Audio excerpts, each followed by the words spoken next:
Hi, it's Clark on Temptress. Today I'm going to review another lithium iron phosphate battery. This one's quite unique. It's the LiTime 140 amp hour starting battery. This might do it all.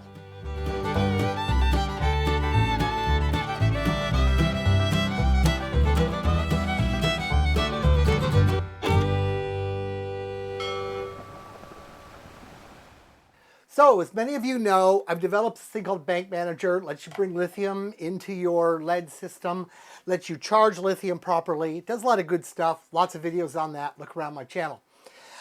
In putting this out, people asked me, hey, I like the idea of this. Now I need to buy some lithium batteries. What should I buy?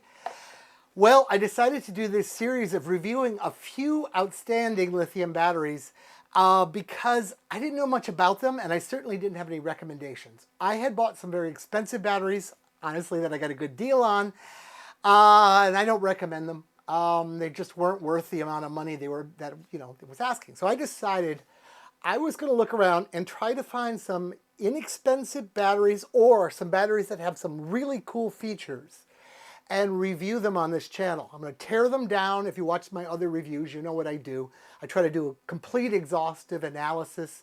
By the end of this video, you'll see thermal cameras and meters come out. We're going to really look what's into this. It's a little longer than your normal review, but I think I do things that, well, other people don't. This battery is unique. First off, it's in a Group 31 case, as most 100 amp hour batteries are, except this is a 140 amp hour battery. That would be enough to set it apart because, 40% more oomph in the same case. But there's a lot more to be said for it. This battery has low temperature protection. It has a self-heating feature, so if you try to charge it when it's frozen, it should be rerouting that power, not going into the battery because that would hurt the battery, but into a heating blanket that will melt the battery, and then once the battery is warm, then it'll start charging. Best of the best. But that's not really what sets it apart from all the others. This battery is supposed to be able to start an outboard. They claim it can start up to, I think it's a 225 horse outboard.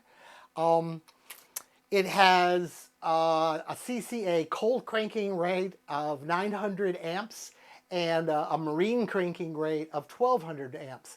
The only difference between those two numbers, by the way, are what temperature they're at. And it's very unlikely you would be using your boat when it's that cold. So the marine cranking amps are the right number, and that's a lot. That's quite a lot. If it could do all those things, it might not be I don't know. When you're choosing a battery, it's you that's choosing a battery. And I can't really tell you what would be the best battery for you until we talk. And honestly, people have been doing it lately because I haven't been talking about it lately. So here's a little commercial for my Patreon. Please give me money on Patreon. Yeah.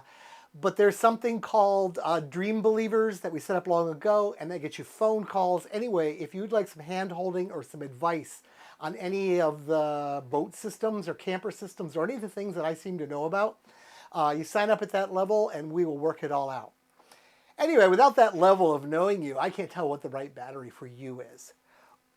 If money is what is the thing, there are cheaper batteries per amp hour.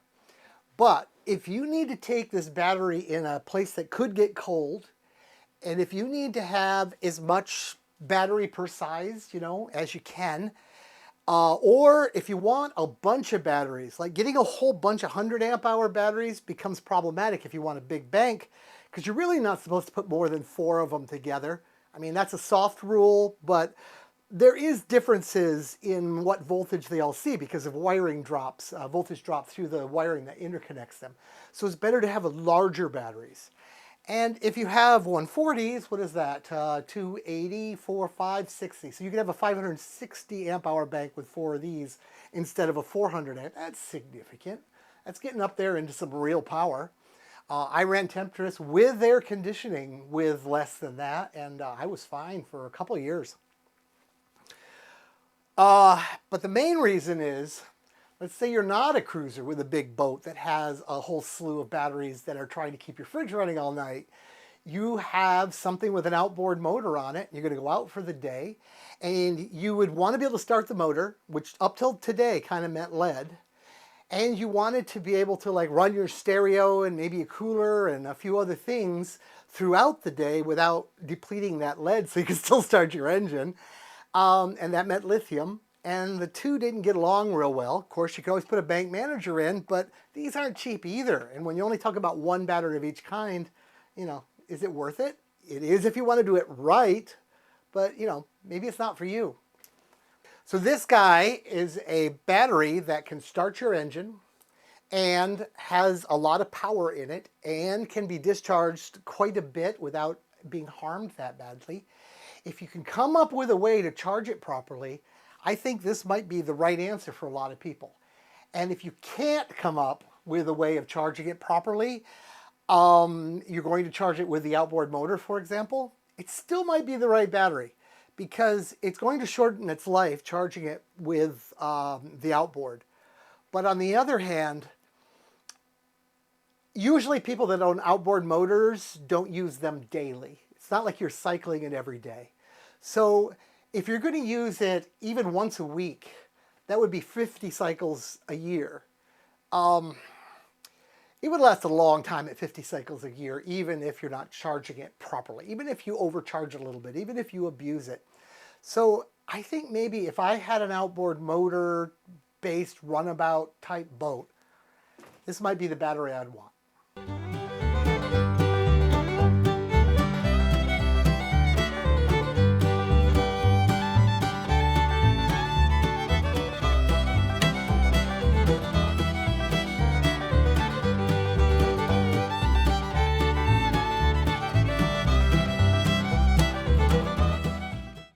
Well, I got it apart.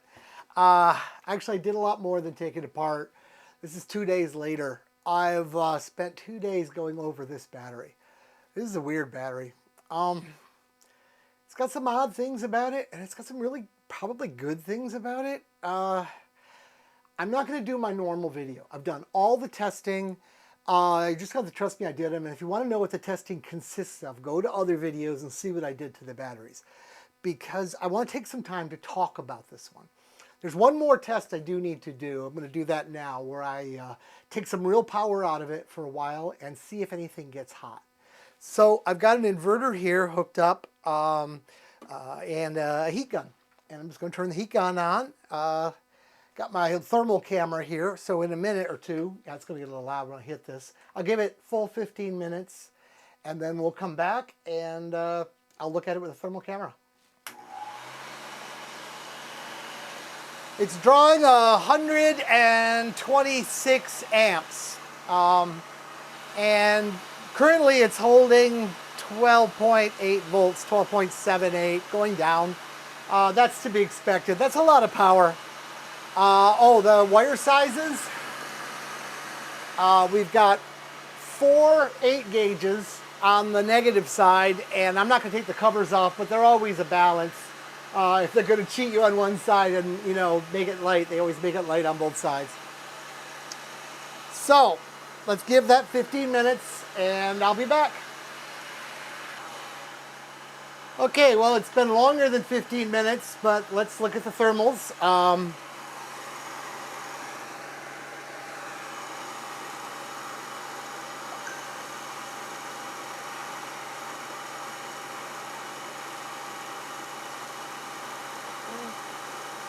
The hottest thing in here is the board, the BMS, and it's 44 degrees, and I'm not going to call that hot. Wiring looks fine. The terminals always get a little bit warm, but they're just 40s.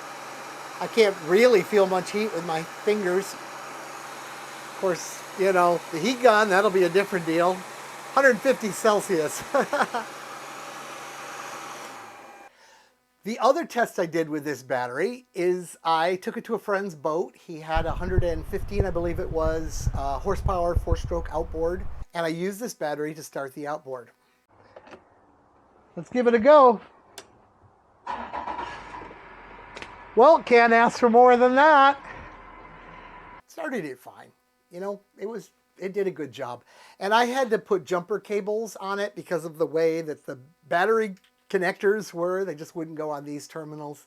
So that made it even harder for it to do its job. But it did a fine job. It started it right up. I think it would start an engine okay. Another test I did, and this was loads of fun to do, but it worked out. I pulled the thermal pickup and I put it in a cup of refrigerated liquid. This time I put a little bit of salt in some water and froze it into a slurry, but only a little bit of salt. So it was only a little below freezing. Since I had the BMS app, I could look at the app and at least see what it thought the temperature was. And as soon as it dropped below 0 Celsius or 32 Fahrenheit, it stopped accepting power into the cells and it bypassed that power into the heating blanket. And I did verify that by putting my volt probes across these two terminals where the heating blanket is powered from, and I could see that the voltage was going up, so you know the power was going there. So I think the battery is well protected from cold, and that's one of its claims, and that's an important thing. Okay, let's talk about this battery. It's not your normal battery. It's got some weird stuff with the BMS. The BMS, well, first off, let's talk about the app. There's an app for it, you know, like all the Bluetooth batteries out there. This app's junk. They'll probably fix it. I think it's all software problems on the phone, but it's junk. It won't stay connected. You have to like stop the app in the operating system and restart it to get it to be in tune again. But that's not what I really don't like about it. It won't tell you the voltage of the individual cells. It tells you everything's okay. It won't tell you exactly if it's doing a balance or not. It'll say it's doing a balance. It's not doing a balance. One of the reasons I bought this Fluke meter was because this amp probe is smaller and I can get it in on the little wires in here and see if there's amps flowing. Of course, this isn't a very accurate meter for amps. It'll do 1/10 of an amp, which would be 100 milliamps. I gotta say, this thing wasn't balancing with 100 milliamps. But, you know, maybe it was doing half that. Maybe it's my meter's problem. So last night, I decided to overcharge it, as I always do, to get it into balance mode, and the device shut off at about 13.9 volts. Stopped taking charge, but it then immediately told me it was like 14.2. Now, it wasn't 14.2. I got the battery open. I could look with my meter, and these are good meters, and multiple meters. They all agreed, no, it's 13.8, it's right where it shut off. In fact, going down. So they lied. And the little light was blinking saying balance, balance, balance. It made it look like it had done a full charge and then started a balance. So what I decided to do is let's give it every possible opportunity. So not only did I give it a whole bunch of time at that, I gave it more than, well, I guess I gave it about 28 hours. But I bypassed the BMS and I manually overcharged the cells and brought them up to that 14.6. Well, you know, I looked at all the cells, I did it safely. But you need to go up into that point before the cells separate so the voltage differential is significant. Speaking of voltage differential, the difference when I got up into that range between the lowest and the highest cell was 0.113 volts. That's too much. And, you know, I could accept that they're too much when you get them, because, you know, they've been sitting on a shelf for a while, whatever. And I doubt they really do any balancing of these things before you get them. But as long as the BMS can make life better. So I charged them all up, like I said, and gave it the 28 hours and did another test at about the same voltage. And now they were 0.2 out of balance.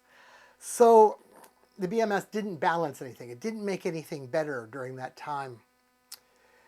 Does that bother me? Well, it does. But you know, most of the batteries kind of in this range, this lower cost range, don't balance very well anyway, in my experience. You really have to get up into the Volt Go and Epic and, like there. I've never taken my Battleborns apart, but I'm assuming at that price they probably balance right. And I think I found, what was it, the Elefast was balancing okay. I liked their BMS. But generally they're not. Does that make it a really useless battery? Probably not. Especially if you never charge it like out into the hockey sticks, it's probably okay. But back to this, why did they stop it charging early? I mean, they had to actually actively do that. They had to write software to do that. Well, that didn't make any sense. And then I got it, then it made sense. They're kind of trying to do what the BankManager does. You know, make the charging stop before you get up into the danger zone. That's good. Except I think they're just doing it with voltage. And that's not the right way to do it. There's so much more involved. I think if you charge this battery fast, it simply wouldn't fully charge because it would shut off at the 13.8, 13.9 when it really could go much higher and accept power. But since this battery is probably not going to be bought by somebody that wants to put like 4 of them in a boat and have it be the house batteries. I mean, it's a little bigger than 100 amp hour for the case. I could see someone thinking it's a good idea, but with the price of it, it's just not worth it. Where this battery is going to get used is like if you had a bass boat or anything with an outboard, because this actually holds a lot of power, a lot more than a lead battery this size. And remember, lead never should go below half. So a lead battery would only be able to deliver during the day maybe 40 amp hours, where this guy really could deliver over 100 amp hours and still start your engine at the end of the day.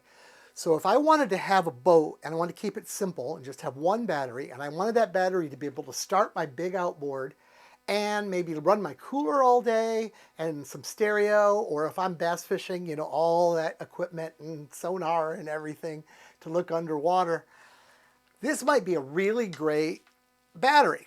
Now, usually you don't want to do that with lithium because lithium has problems when you don't charge it right. And that outboard motor is going to try to charge this battery and it's not going to charge it right. It thinks it's charging a lead battery. Well, with this battery shutting itself down early, it might be the right answer. It's like it doesn't do anything the right way, but it has all the right trade-offs to be used for that use case. I would still rather see a hybrid system with a BankManager, but BankManager costs as much as one of these batteries. So do you really want to double the cost of your electrical system? You would if you were in a yacht because you're going to have so much battery, it evens out, and life is more important. But if you're going to do the bass boat thing, the outboard thing, might not be a bad battery. Okay, so as far as the tests that I did when I was offline, I've told you all about the BMS tests and the cell tests. Not stellar, but okay. They're okay. I would own this battery. In fact, the battery's going to go in my camper because why not? I did do a discharge test. I cycled it all the way down. I did that actually a couple days ago. This battery's rated at 140 amp hours, and I actually got 150 and change out of it. So it's definitely giving you what you're paying for. So that's good. So the last thing we want to do is see how it compares to other batteries. How does it stack up on the leaderboard? Well, first thing is capacity. It had 150 amp hours. It's only being sold as 140. So, excellent. Good job there. Always like to get more than we pay for. Cells, they weren't balanced that well, That's probably going to be luck of the draw. Maybe I shouldn't have been putting all this effort into comparing cells. But if a company really does a good job, I'll definitely see it. And maybe if they just do a random job, I'll either see a bad one or a good one. You might find the same. So I can't say that any battery is great, but I can say that this one never got any balance at the factory.